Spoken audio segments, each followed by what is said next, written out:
기관지 확장증은 치료가 안 됩니다.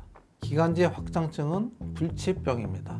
이러한 인식을 여러분들이 갖게 된 데는 우리 의사들의 책임이 굉장히 사실은 많습니다. 하지만 최근에는 의학이 눈부시게 발전하면서 기관지 확장증은 관리를 할 수 있는 병이다.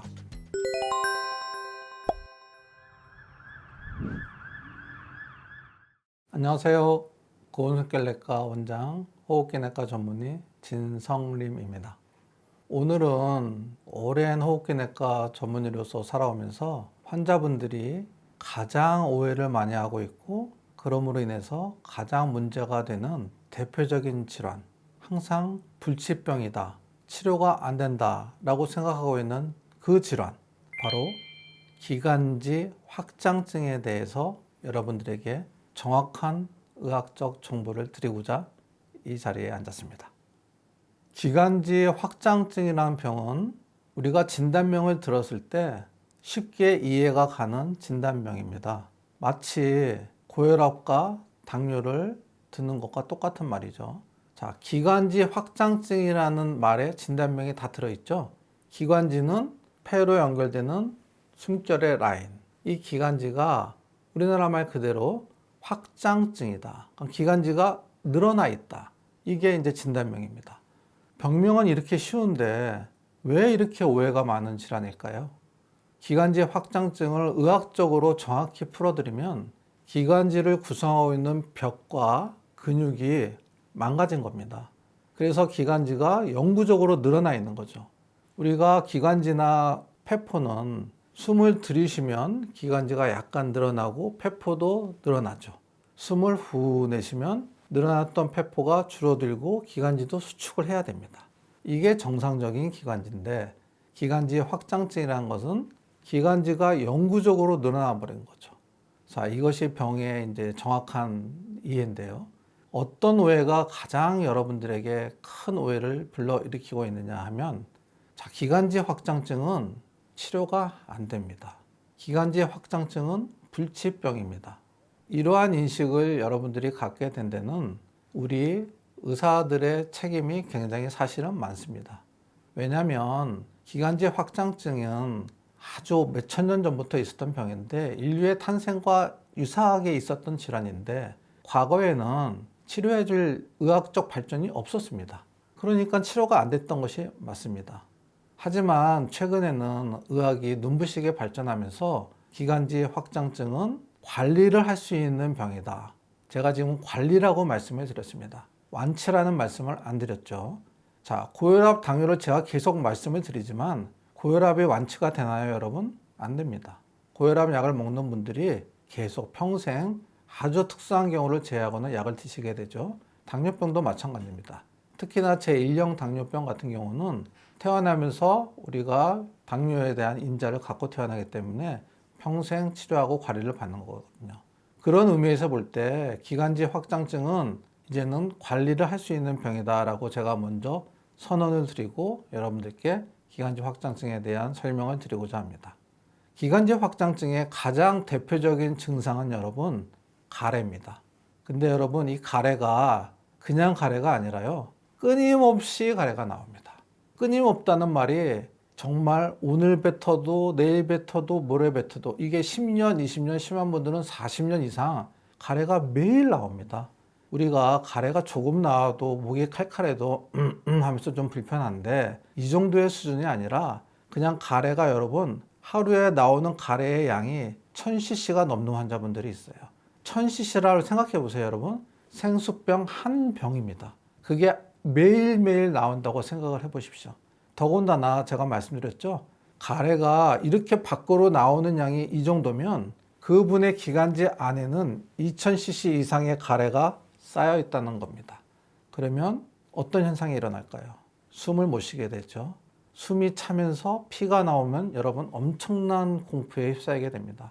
근데 여기서 그치는 게 아니죠. 결핵에 잘 걸리게 되고, 폐렴에 잘 걸리게 되고, 비결핵 항상균에 잘 걸리게 되고, 폐암도 잘 걸리게 됩니다. 시간이 지나면 기관지 확장증에 걸리는 사람들이 줄어들면 조금 사회적인 문제가 덜할 수도 있는데요. 이 기관지 확장증은 해마다 약 8%씩 증가합니다. 더군다나 이 병의 아주 특징은요, 우리가 호흡기 질환은 남자에게 많습니다. 왜 그럴까요? 남자분들이 흡연을 많이 하기 때문에 그런 거거든요. 근데 기관지 확장증은 특이하게 여자분들에게 더 많습니다. 그래서 여자분들이 담배도 안 피시는데 가래가 많고 너무 숨이 차고 이러한 것들로 고생하는 게 바로 기관지 확장증입니다. 그러면 우리 기관지 이런 확장증은 어떻게 진단을 하게 될까요?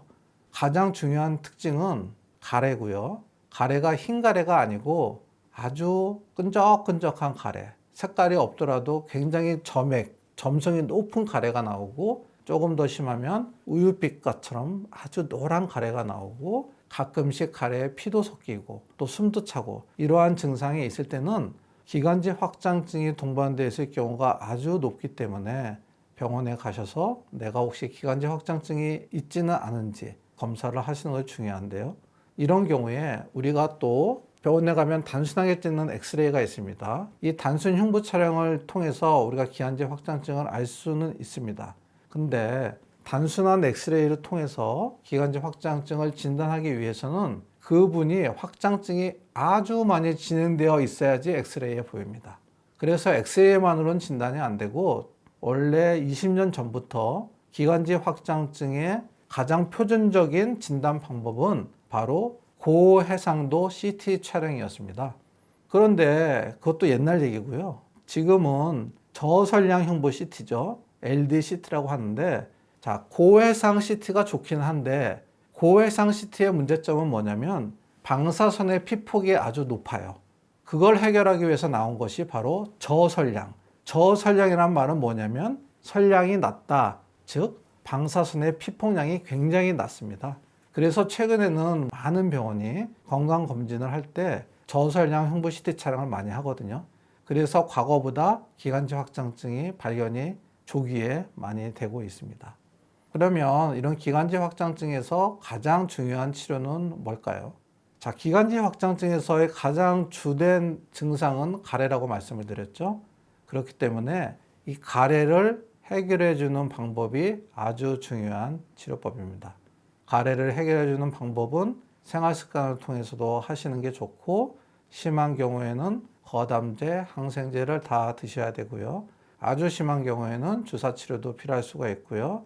정말 기관지 확장증이 너무 심해서 가래가 여러분들의 양쪽 기관지를 다 막아버리는 경우도 있습니다. 우리가 예를 들어서 여기에 고름덩어리가 생겼어요. 근데 항생제로 치료할 수 없을 정도의 농양이 생겼다면 의사 선생님들이 이 농양을 어떻게 치료하느냐? 바로 절개해서 고름을 짜줍니다. 그리고 항생제를 쓰는 거거든요. 마찬가지입니다. 기관지 확장증이 너무 심해서 양쪽의 기관지 안에 고름 같은 가래가 막고 있다면 그런 경우에는 그 가래를 제거를 해주고 항생제로 치료를 하는 것입니다. 그러면 여러분, 이러한 기관지 확장증을 치료를 하는 경우와 치료를 안 하고 그냥 방치하는 경우에 그 결과가 어떨까요? 그 결과는 그분의 삶을, 즉 생명에 직접적인 영향을 끼칩니다. 적극적으로 치료를 하신 분은 가래가 물론 완전히 없어지지는 않습니다. 그러나 적극적으로 치료를 하는 분은 더 오래 사시고 더 아프지 않고 그나마 유지를 하면서 사시는 거고요. 기관지 확장증을 아무것도 하지 않고 그냥 방치를 하시게 되면 고통과 사망률이 증가하게 되어 있습니다. 따라서 기관지 확장증을 그냥 방치하는 것은 여러분들의 삶의 질과 생명을 위협하는 길이기 때문에 우리가 기관지 확장증의 진단을 받고 그 증상이 심하다면 치료를 반드시 받아두는 게 좋습니다. 여기서 굉장히 큰 어려운 문제가 하나가 있습니다. 고혈압을 예를 들어 볼까요? 혈압이 160에 120, 증상이 별로 없습니다. 그래도 환자분들은 약을 먹죠. 약을 꾸준히 먹습니다. 왜냐하면 고혈압은 원래 증상이 없으니까요. 근데 여러분, 기관지 확장증은 왜 치료가 어렵냐? 환자분들이 치료를 받아도 계속 가래가 나옵니다. 그러니까 환자 입장에서는 나는 약을 먹는데 왜 증상이 계속되냐? 이게 고혈압과 기관지 확장증 같이 만성질환인데 치료가 잘 안 되는 대표적인 이유입니다. 다만 가래의 양이 줄고 폐렴에 걸리는 횟수가 좀 줄긴 하지만 내가 약을 그렇게 오랫동안 먹어도 가래가 계속 나오면 환자분 입장에서는 포기하게 되는 경우가 많죠. 증상이 계속 나오니까요. 그러나 이렇게 증상이 나오지만 이거를 포기하지 않고 꾸준히 치료를 받으시는 분과 그렇지 않은 분과는 굉장히 큰 결과가 다르기 때문에 여러분들이 답답하고 가래가 계속 나오고 어쩔 때는 피도 나오고 이러한 증상이 반복되더라도 치료를 중단하시면 안 되고 꾸준히 치료를 받는 것을 아주 적극적으로 권고를 드리는 바입니다. 네, 여러분. 오늘은 호흡기 질환 중에서 가장 오인이 많이 되고 오해가 많이 되는 기관지 확장증에 대해서 여러분들에게 말씀을 드렸습니다. 가래가 계속되고 기관지 확장증이 의심되는 환자분들께서는 가까운 병원에 가셔서 내가 혹시 기관지 확장증이 있는지 진단을 잘 받아보시고요. 기관지 확장증이 있다면 포기하지 마시고 꾸준한 치료를 받으셔서 관리를 하시기를 간곡히 부탁드립니다. 원장님, 이번에 시청자 질문입니다. 원장님, 코로나19 이후에 한 달 넘게 마른 기침을 했는데요. 혹시 이것도 기관지 확장증일 수 있을까요? 코로나19에 한 달 동안 기침을 했다면 기관지 확장증의 가능성은 거의 없다고 보여집니다. 코로나19에 한 달 동안의 기침은 코로나 바이러스의 후유증의 하나인 기관지 과민성으로 인한 그러니까 기관지가 예민해져서 나오는 기침이라고 판단이 됩니다. 고혈압처럼 기관지 확장증도 평생 관리해야 되는 질병이라고 하셨는데요. 그러면 당뇨가 있거나 고혈압이 있거나 이런 상태에서도 함께 이 질병을 관리할 수 있을까요? 고혈압, 고지혈증, 당뇨 이런 것들을 우리가 만성질환이라고 하죠. 기관지 확장증도 만성질환입니다. 고혈압이나 당뇨가 있는 분들도 같이 관리받아도 문제가 없습니다. 기관지 확장증은 여성들이 더 잘 걸린다고 했습니다. 그 이유가 무엇일까요? 기관지 확장증의 대표적인 원인은요, 우리나라가 과거에 예방접종을 많이 안 했습니다. 특히 홍역, 백일해, 결핵에 대한 유병률이 굉장히 높았었거든요. 그래서 어렸을 때 홍역에 걸리거나 백일해에 걸리거나 결핵에 걸렸을 경우에 성인이 되면서 후유증이 남아서 생기는 게 바로 기관지 확장증의 대표적인 원인이고요. 여성한테 많은 정확한 이유는 아직 확실하게 밝혀지진 않았지만 여성 호르몬과 관련이 있다고 그렇게 지금 보고 있습니다.